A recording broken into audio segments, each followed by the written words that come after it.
With the capture of Iwo Jima in February of 1945, American troops moved within 750 miles of Tokyo.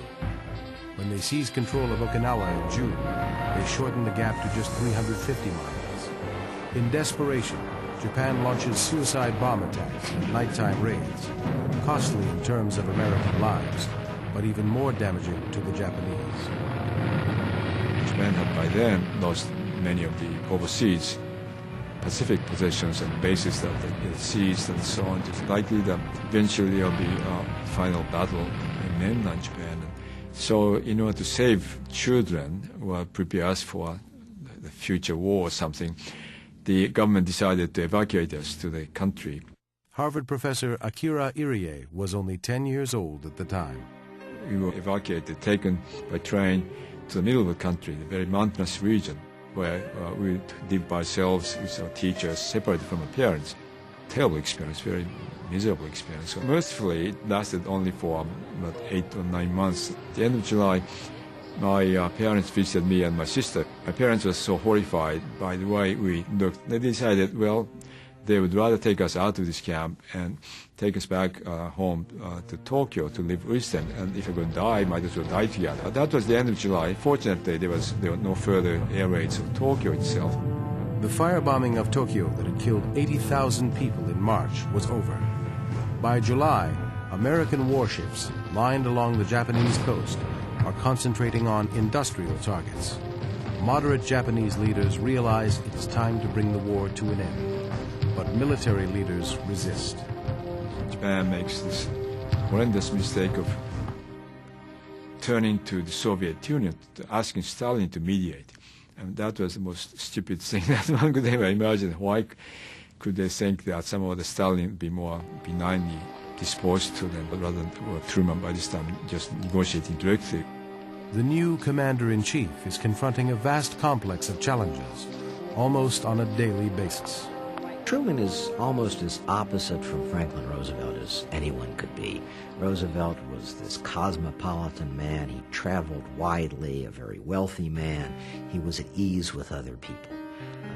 Harry Truman came from Missouri. His only overseas experience was as an artillery officer during the First World War. When Truman came to the White House, he was met with just these overwhelming issues. Truman didn't know about the atomic bomb when he came to the presidency. And really, it was a week or so after Roosevelt died that the Secretary of War approached Truman and said, "I got to tell you something. What we've got this weapon." So he was left out of touch, but he kept on a lot of Roosevelt's advisors. These were the internationalists, the Northeastern banking, lawyer, legal crowd that had for so long run American diplomacy, Anglophiles who understood, especially the British, especially European diplomacy. He kept them on. In July, American scientists conduct a successful test of the new atomic bomb. This news reaches President Truman in Potsdam, Germany, where he is conferring with Allied leaders. He issues an ultimatum to the Japanese. Let there be no mistake. We shall completely destroy Japan's power to make war. If they do not now accept our terms, they may expect a rain of ruin from the air, the like of which has never been seen on this earth. There is a hint from Tokyo that the government might agree to the surrender with one condition. The United States and its allies decided in the middle of the Second World War that they would accept nothing less than unconditional surrender from Germany and from Japan.